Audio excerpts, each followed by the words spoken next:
नमस्कार, आप देख रहे हैं रफ्तार मीडिया और मैं हूं आपके साथ सबीहा। आगे आप मेरे साथ देखेंगे उत्तराखंड से जुड़ी तमाम छोटी बड़ी खबरें विस्तार से, लेकिन सबसे पहले नजर उत्तराखंड हेडलाइंस पर। अग्निपथ को लेकर उत्तराखंड में गरमाई सियासत, विरोध में आगे आई कांग्रेस तो भाजपा का दावा युवाओं में भ्रम पैदा कर रहा विपक्ष। कैग की रिपोर्ट में हुए खुलासे में कर्ज के बोझ तले दबी सरकार, वित्तीय खर्च को लेकर भी उठे सवाल। 11 महीने सोते रहे विभाग, आखिरी महीने में खर्च किए 2700 करोड़। केंद्र के फैसलों के विरोध में हरदा का बयान, सैन्य धाम से नंगे पांव चलकर अभियान की करेंगे शुरुआत, सोशल मीडिया पर वीडियो जारी कर किया ऐलान।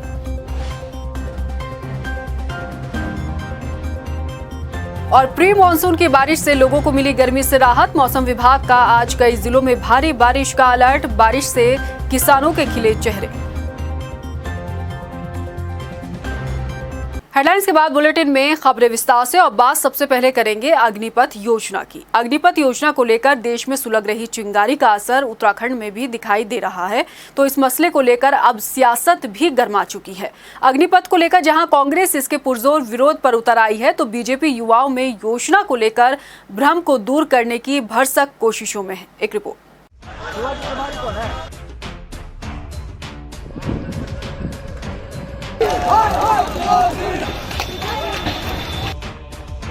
केंद्र सरकार की लॉन्च हुई अग्निपथ योजना को लेकर देश भर में आगजनी, बवाल और तोड़फोड़ की तस्वीरें सामने आ रही हैं। उत्तराखंड में अग्निपथ योजना को लेकर सड़कों पर युवाओं का प्रदर्शन हो रहा है। इस बीच केंद्र सरकार की अग्निपथ योजना पर सियासत भी अब हावी हो चली है। बजट सत्र के आखिरी दिन विपक्ष ने सदन में अग्निपथ योजना को लेकर हंगामा काटा और हल्द्वानी में हुए लाठीचार्ज का विरोध कर सदन से विपक्ष ने वॉकआउट कर दिया। कांग्रेस अग्निपथ योजना को लेकर सरकार पर हमलावर नजर आ रही है।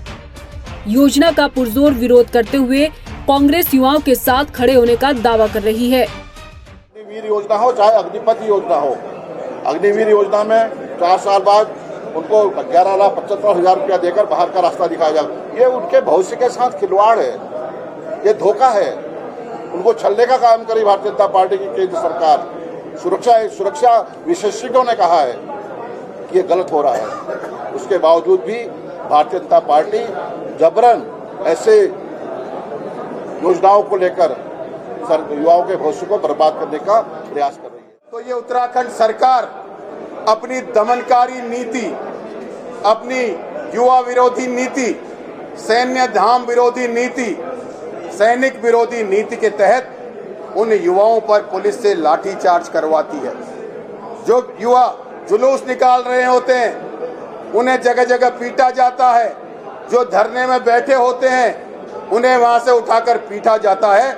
आज इन्होंने युवाओं को उनकी आवाज, जो अभिव्यक्ति की आजादी का अधिकार हमारे संविधान में है, उसे खत्म करने का काम किया है।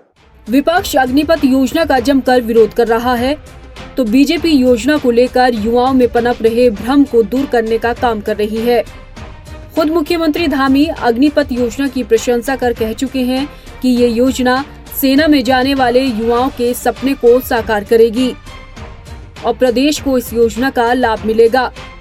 तो वहीं सैनिक कल्याण मंत्री गणेश जोशी का अग्निपथ योजना को लेकर ये कहना है कि सेना में जाने का ख्वाब देखने वाले नौजवानों के लिए ये योजना मील का पत्थर साबित होगी।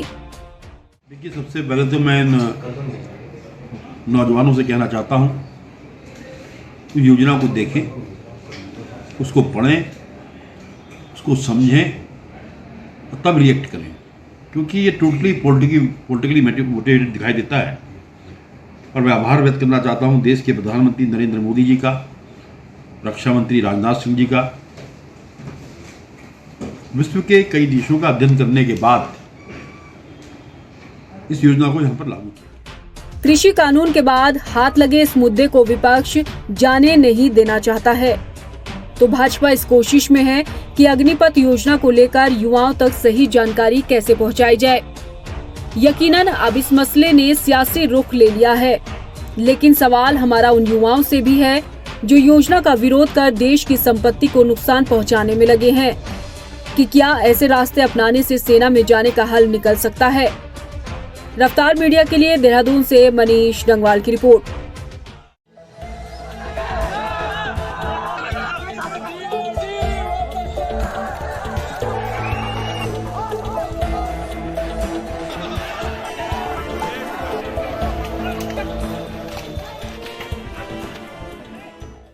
अग्निपथ योजना को लेकर युवाओं की तरफ से हो रहे विरोध प्रदर्शन को लेकर प्रशासन भी अब अलर्ट मोड पर नजर आ रहा है। बाजपुर कोतवाली में सीओ वंदना वर्मा और तहसीलदार यूसुफ अली ने आर्मी की भर्ती के लिए तैयारी कर रहे युवाओं के साथ बैठक की। बैठक में युवाओं की समस्याओं को जाना गया। इस मौके पर प्रशासन ने युवाओं से शांति व्यवस्था बनाए रखने की अपील की। एक बैठक की गई बाजपुर थाने में, सामान्य बैठक की गई। इसमें तहसीलदार बाजपुर, इंस्पेक्टर बाजपुर और LIU से भी हमारे कर्मचारी मौजूद थे। हमने यहाँ पर जो भी ये बच्चे जो आर्मी में भर्ती की लिए प्रयास कर रहे हैं लंबे समय से, इन सभी बच्चों को बुलाया था और इनसे एक सामान्य वार्ता की है और इन बच्चों से क्या इनकी समस्याएं हैं, किस बातों के लिए ये लोग परेशान हैं, ये सब बात की है। केंद्र सरकार की अग्निपथ योजना को लेकर जहां पूरे देश के युवाओं में भारी आक्रोश है, तो वहीं हल्द्वानी में कल युवाओं पर हुए लाठीचार्ज को लेकर NSUI कार्यकर्ताओं में भी भारी गुस्सा है। NSUI कार्यकर्ताओं ने आज MBPG कॉलेज गेट के बाहर केंद्र सरकार के खिलाफ जमकर नारेबाजी की और पुतला फूका। उन्होंने लाठीचार्ज करने वाले दोषियों पर कार्रवाई की मांग की है। NSUI कार्यकर्ताओं ने कहा कि केंद्र सरकार युवाओं पर अपनी मनमानी नीतियां थोप रही है। आज यहाँ पर हम सभी NSUI कार्यकर्ताओं द्वारा जो केंद्र सरकार द्वारा TOD लाई गई है, उसके विरोध में यहाँ पर केंद्र सरकार का पुतला दहन किया गया और केंद्र सरकार लगातार अपनी मनमानी नीतियाँ, अपने उद्योगपति मित्रों को फायदा पहुँचाने के लिए अपनी मनमानी नीतियाँ देश पर लगातार पिछले 8 साल से थोपती हुई आई है। आप किसान आंदोलन लीजिए, आप CA NRC ले लीजिए और अन्य कई नीतियाँ ले लीजिए। उस प्रकार से इसी प्रकार सेना के लिए जो नीति लाई गई है, इसका हम सभी लोग यहाँ पर मिलकर विरोध कर रहे हैं। वहीं देहरादून में भी अग्निपथ योजना के विरोध में NSUI ने पैदल मार्च कर केंद्र सरकार का पुतला दहन किया। कांग्रेस मुख्यालय से क्लॉक टावर तक पैदल मार्च में NSUI कार्यकर्ताओं ने केंद्र सरकार के खिलाफ नारेबाजी की और कहा कि केंद्र सरकार की अग्निपथ योजना लागू कर छलावा करने का केंद्र सरकार ने काम किया है। जिस प्रकार से केंद्र सरकार की ये TOD एक योजना आई है, पूरे देश भर में जो आर्मी की तैयारी कर रहे थे छात्र वो इसका विरोध कर रहे हैं और जगह जगह हिंसक प्रदर्शन भी हो रहे हैं। आज NSUI उन छात्रों का समर्थन कर रही है जो इसका विरोध कर रहे हैं और वो चाहते हैं कि ये TOD जो भारत की योजना है ये वापस हो। और यदि भारत सरकार इन छात्रों की मांगों पर ध्यान नहीं देती है तो NSUI आने वाले दिनों में पूरे प्रदेश भर में इस आंदोलन को चलाएगी और इसके लिए हमें छात्रों के साथ मदद करके जो भी कुछ संभव हो हम लोग करेंगे। इस बार का विधानसभा का बजट सत्र कई मायनों में खास रहा। खासकर जो नए विधायक पहली बार चुनकर सदन पहुंचे, उनमें से कई विधायकों की परफॉर्मेंस काफी उम्दा रही। इससे एक बात तो साफ हो गई है कि आगे चलकर उनके संसदीय अनुभव और ज्यादा मजबूत होंगे। एक रिपोर्ट। 4 दिनों तक चले उत्तराखंड विधानसभा बजट सत्र में जहां आम बजट पास हुआ, तो सदन की कार्यवाही 22 घंटे 45 मिनट चली। सत्र के दौरान 4 विधेयक सदन पटल पर रखे गए, पास भी हुए, तो विधायकों के कई सवालों के जवाब भी सत्ता पक्ष से उन्हें मिले। विधानसभा अध्यक्ष रितु खंडूरी भी बजट सत्र की कार्रवाई से संतुष्ट दिखी। पंचम विधानसभा वर्ष 2022 के जो बिजनेस हुई है उसमें हमने 4 विधेयक पारित किए हैं। 573 हमारे पास क्वेश्चंस आए और हमारा जो सत्र चला 14, 15, 16, 17, 6, 2022 तक 22 घंटे 43 मिनट्स। विधानसभा के बजट सत्र में इस बार काफी कुछ नया देखने को मिला। पहली बार महिला विधानसभा अध्यक्ष के तौर पर रितु खंडूरी का कड़क मिजाज सदन में दिखाई दिया, तो सत्र में कई नए विधायकों की परफॉर्मेंस ने सबका ध्यान आकर्षित किया। यशपाल आर्य के लिए भी बतौर नेता प्रतिपक्ष ये पहला मौका रहा और वो इस भूमिका में खरे उतरते नजर आए। संसदीय कार्य मंत्री के साथ वित्त मंत्री की जिम्मेदारी निभा रहे प्रेमचंद अग्रवाल भी जिस तरीके से विपक्ष के सवालों का जवाब देते सदन में दिखे, उससे वो भी कड़ी परीक्षा में पास हुए। अपने अंदाज से नए विधायकों की परफॉर्मेंस लोगों के दिलों पर छाप छोड़ गई। विधानसभा अध्यक्ष ने सभी की परफॉर्मेंस को सराहा है। मेरे लिए बहुत इंटरेस्टिंग और बहुत ही लर्निंग एक्सपीरियंस था, लर्निंग कर्व कह सकती हूँ, क्योंकि पहला जो सत्र था वो थोड़ा सा आसान ही था। ये लर्निंग कर्व था, बहुत अच्छा लगा। बहुत अच्छे लोगों ने बोला भी। मैं ये भी कहना चाहूँगी हमारे विधायकों ने, सीनियर और जो यंगस्टर्स हैं उनको देखकर भी बहुत खुशी हुई कि पार्टिसिपेशन बहुत अच्छा था विधायकों का। तो उनसे वो भी जो बोल रहे थे उससे भी सीखने को मिला, देखने को मिला। तो it was a good learning experience. प्रदेश की जनता अपने जनप्रतिनिधियों को विधानसभा इसलिए पहुंचाती है ताकि क्षेत्र के विकास के साथ विधानसभा में उनके हक की आवाज उठ सके। उम्मीद है कि आगे भी सत्ता पक्ष और विपक्ष इसी तरीके से सकारात्मक रूप से जनता के मुद्दों को सदन के भीतर सकारात्मक उठाएंगे और चर्चा कर उनका समाधान निकाला जाएगा। रफ्तार मीडिया के लिए देहरादून से मनीष डंगवाल की रिपोर्ट। सेना भर्ती के लिए लाई गई नई योजना अग्निपथ को लेकर देश भर में बवाल देखने को मिल रहा है और इससे उत्तराखंड भी अछूता नहीं है। प्रदेश में भी अग्निपथ योजना के विरोध की तस्वीरें देखने को मिल रही हैं। लिहाजा डीजीपी अशोक कुमार ने सभी से कानून व्यवस्था बनाए रखने की अपील की है। देहरादून के परेड ग्राउंड में सेना में भर्ती की तैयारी कर रहे युवाओं के साथ चौपाल लगाई गई और युवाओं से कहा गया कि किसी भी तरह की अफवाह पर ध्यान न दिया जाए। डीजीपी अशोक कुमार ने पुलिस मुख्यालय में वीडियो कॉन्फ्रेंसिंग के जरिए भी दिशा निर्देश जारी किए हैं। इसके साथ ही जिलों के सभी एसएसपी को अलर्ट रहने के लिए भी कहा गया है।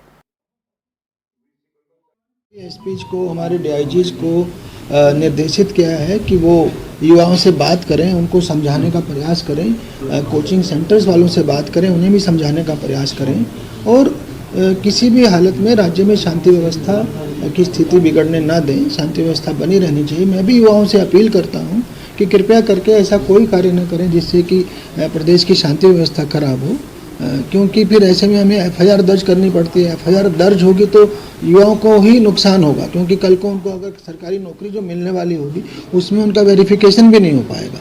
तो मैं आपके माध्यम से ये अपील करना चाहता हूँ सभी से कि कृपया करके शांति बनाए रखें और किसी भी दशा में कानून को अपने हाथ में न लें।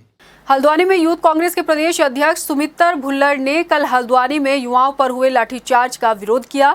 उन्होंने कहा कि सरकार के इशारे पर हल्द्वानी में पुलिस प्रशासन ने युवाओं के ऊपर बर्बरतापूर्ण लाठीचार्ज किया। सुमित भुल्लर का आरोप है कि बीजेपी सरकार युवाओं को रोजगार देने के नाम पर उनका दमन करने पर तुली हुई है। उन्होंने मांग की है कि लाठीचार्ज करने वालों पर तुरंत एक्शन लिया जाए, नहीं तो यूथ कांग्रेस प्रदेश भर में आंदोलन करेगी। देखिए, ये बहुत ही निंदनीय कदम है जो कल शासन के इशारों पर प्रशासन ने उठाया है और पूरे देश में प्रदर्शन हुए। लेकिन मुझे लगता है कि हल्द्वानी में जिस प्रकार से लाठीचार्ज हुआ, इसका ऐसा दूसरा उदाहरण पूरे देश में कहीं भी देखने को नहीं मिलता है।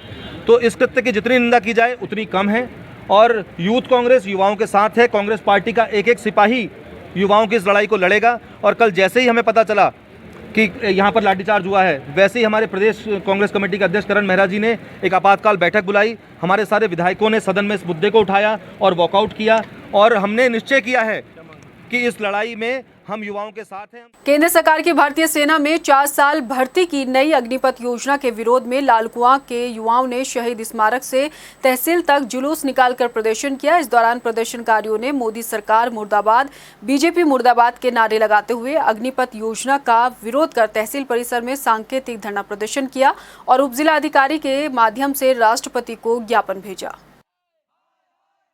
भारतीय सरकार द्वारा टीओडी 4 साल की भर्ती के नाम से जो भर्ती निकाली गई है उसके विरोध में 4 साल जवान को अपनी तैयारी करते हुए लग जाता है समय और उससे भी कम समय उनको नौकरी के लिए दिया जा रहा है और भिन्न लोगों द्वारा टिप्पणी की जा रही है कि भर्ती देश सेवा के लिए होती है, ये होती है, वो होती है।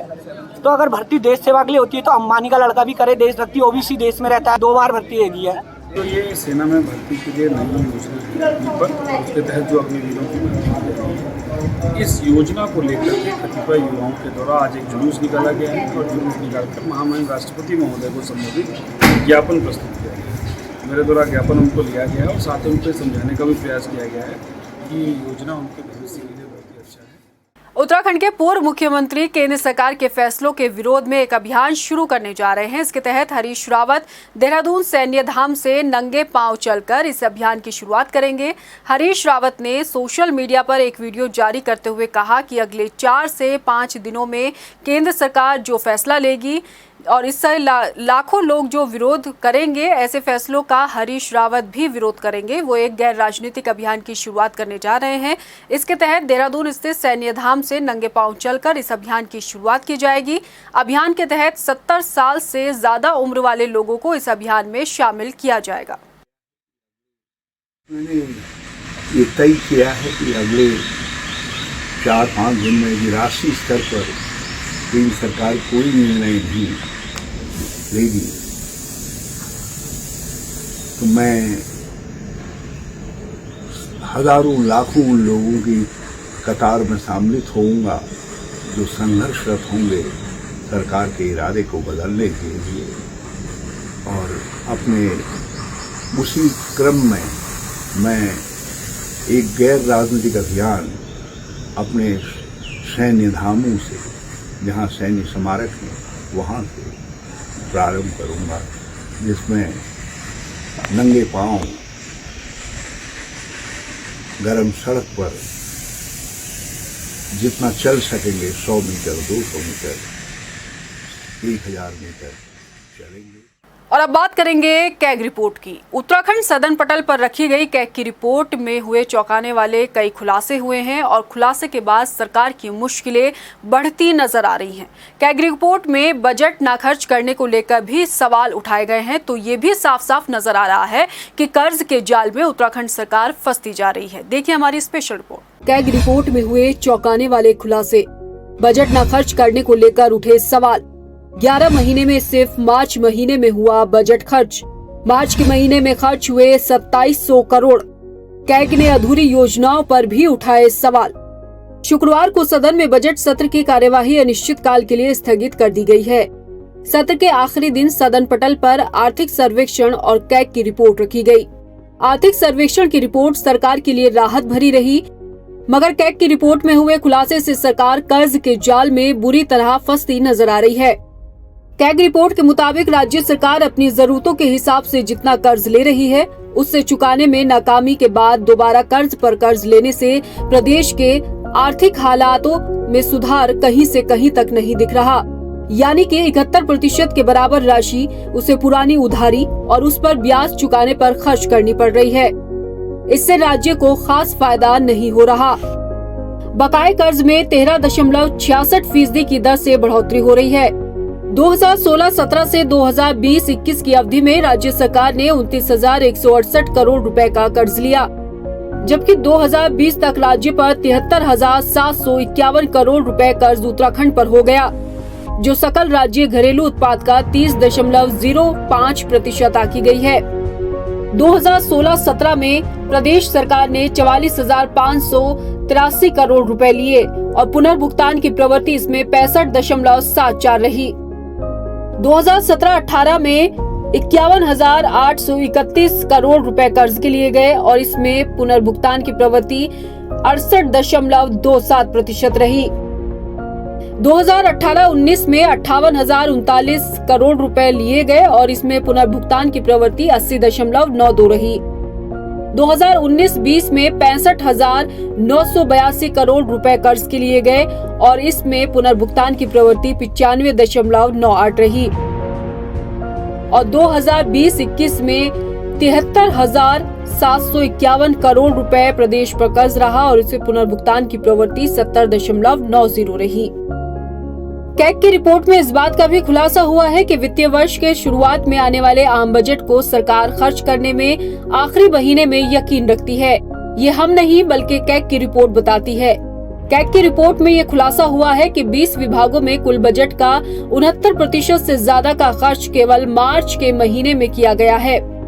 हालांकि कैग की रिपोर्ट में राजकोषीय घाटे में सुधार ने राज्य सरकार को थोड़ी राहत जरूर दी है। वित्तीय वर्ष 2020-21 के दौरान उत्तराखंड राजकोषीय घाटे में इम्प्रूवमेंट देखा गया।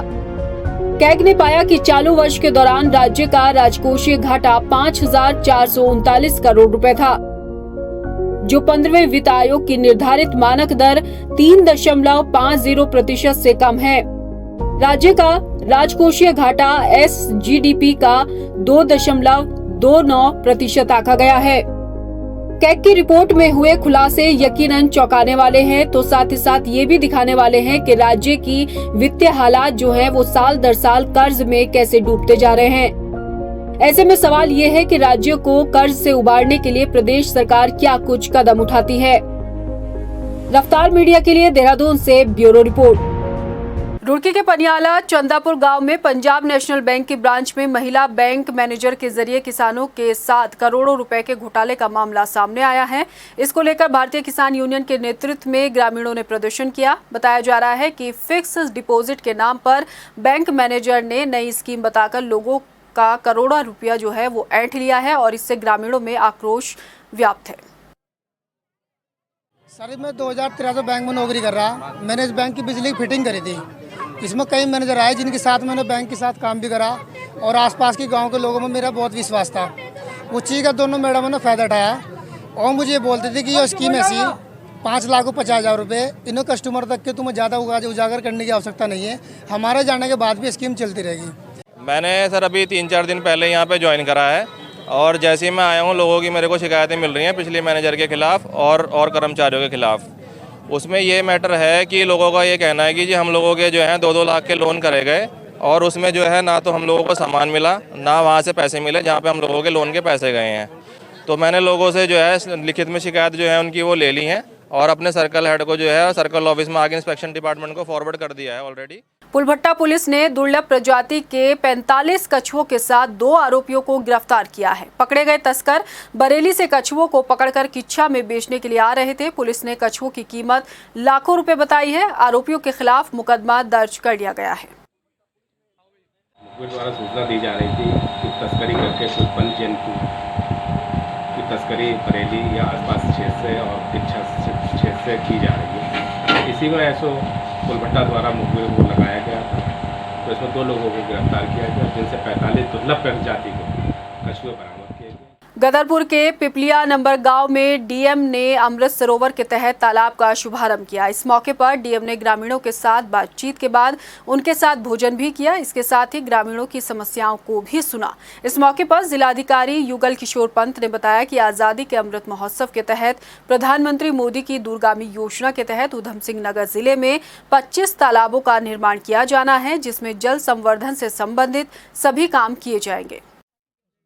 हर जनपद में 75 अमृत सरोवर बनाने हैं और ये ऐसे तालाब हैं जो सिर्फ जल संरक्षण ही नहीं करेंगे वरन आसपास के लोगों की आजीविका संवर्धन का भी कार्य करेंगे, क्योंकि पर्यावरण के लिए जल संवर्धन सबसे महत्वपूर्ण बिंदु आज के दिन बन गया है।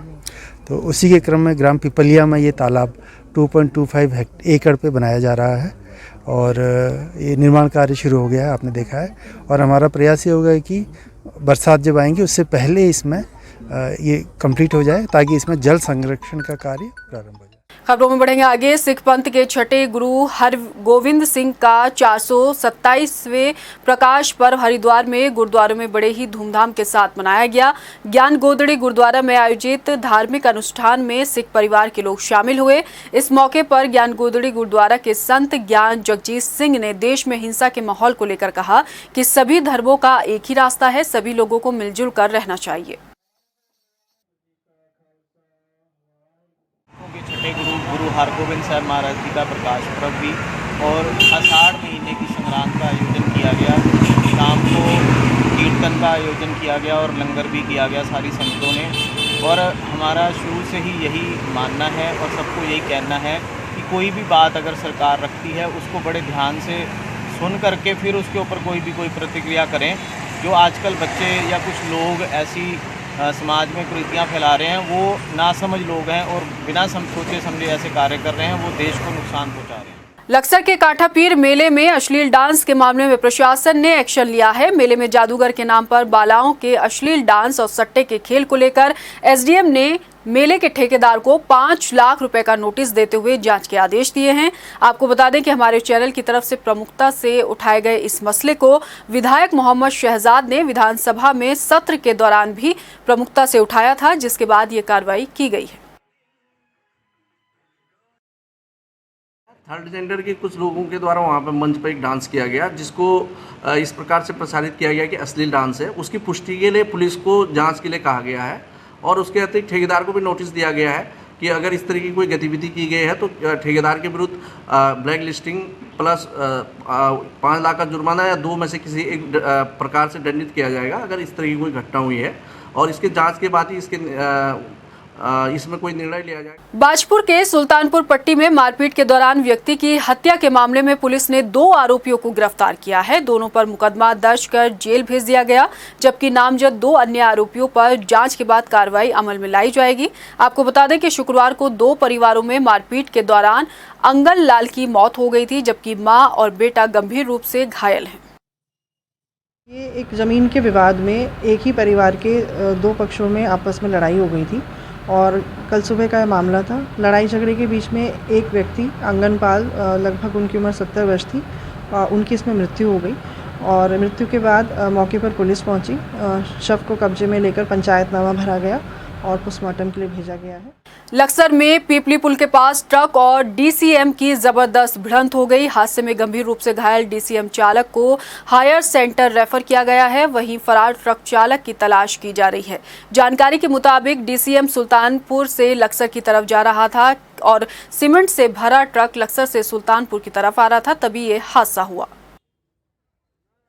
मिली थी कि 2 ट्रकों का आपस में पीपली पुल के बाद एक्सीडेंट हो गया है। यहाँ मौके पे आए हैं तो एक डीसीएम और एक ट्रक जो खड़ा हुआ है, इनकी आपस में टक्कर हो गई है और जो डीसीएम का जो चालक है उसको जो है हायर सेंटर के लिए यहाँ से भिजवा दिया गया है। और अब बात करेंगे मौसम की। उत्तराखंड में मानसून की दस्तक से पहले चल रहे प्री मानसून के दौर में पल पल मौसम बदल रहा है। मौसम विभाग की तरफ से आज कई जिलों में भारी बारिश की चेतावनी जारी की गई है। हालांकि राजधानी देहरादून में रुक रुक कर हो रही बारिश से लोगों को गर्मी से राहत जरूर मिली है। लोहाघाट में मूसलाधार बारिश से लोगों को गर्मी से निजात मिली है, तो किसानों के चेहरे भी खिल उठे हैं। प्री मानसून की इस बारिश को किसान फसलों के लिए काफी फायदेमंद बता रहे हैं। अभी खेती मतलब लग रही है, सूख रही है, कितनी सब्जी है, सब्जी लगा रहे, किसानों के सारे अरमान टूट रहे थे। आज की ये बारिश होती है तो इसमें मतलब सब्जी है, धान वगैरह, धान मड़ुआ भट चातुर्मास वाली खेती के लिए विशेष लाभदायक हुई। न होने से सब लगाई हुई खेती किसान मायूस हो गए हैं।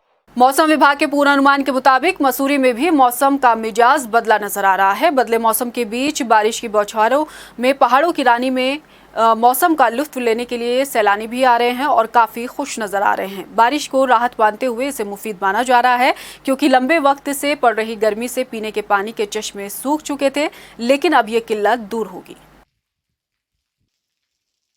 फिलहाल इस बुलेटिन में इतना ही। मुझे दीजिए इजाजत, लेकिन जाने से पहले एक नजर हेडलाइंस पर। नमस्कार। अग्निपथ को लेकर उत्तराखंड में गरमाई सियासत, विरोध में आगे आई कांग्रेस तो भाजपा का दावा युवाओं में भ्रम पैदा कर रहा विपक्ष। कैग की रिपोर्ट में हुए खुलासे में कर्ज के बोझ तले दबी सरकार, वित्तीय खर्च को लेकर भी उठे सवाल। 11 महीने सोते रहे विभाग, आखिरी महीने में खर्च किए 2700 करोड़।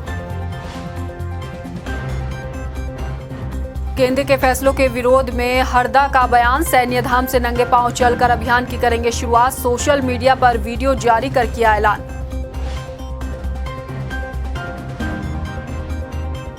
और प्री मानसून की बारिश से लोगों को मिली गर्मी से राहत, मौसम विभाग का आज कई जिलों में भारी बारिश का अलर्ट, बारिश से किसानों के खिले चेहरे।